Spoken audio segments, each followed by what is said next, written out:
Hey guys, this is Joe here, and today we're going to be talking about real chain tension on our FD2s and how to retension that chain. Let's get into it. So right here, we have our real drive chain cover. So first step is we're going to pop that off and just remove this cover.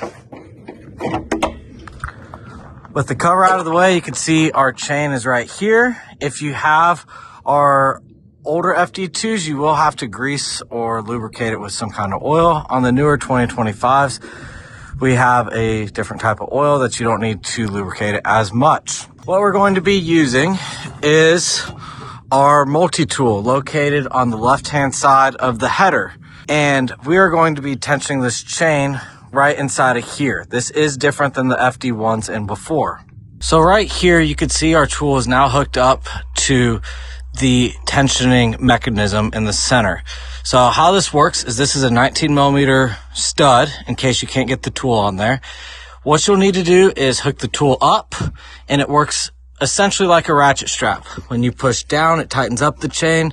Whenever you flip this little arm up right there and then pull up, it will loosen off the chain. So as you can see right here, our chain is very loose, so we are going to tighten it up. So we're going to push down, and as you can hear, there were 2 clicks right there.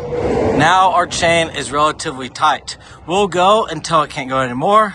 It's uncomfortably tight. I'll back off, pulling up, making sure that the teeth are fully locked in right there.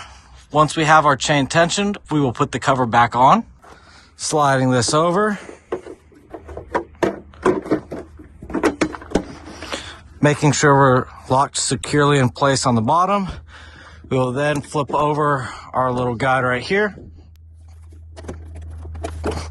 and locking it into place. And that's all you guys got to do to tighten the chain on your FD2. Have a great day.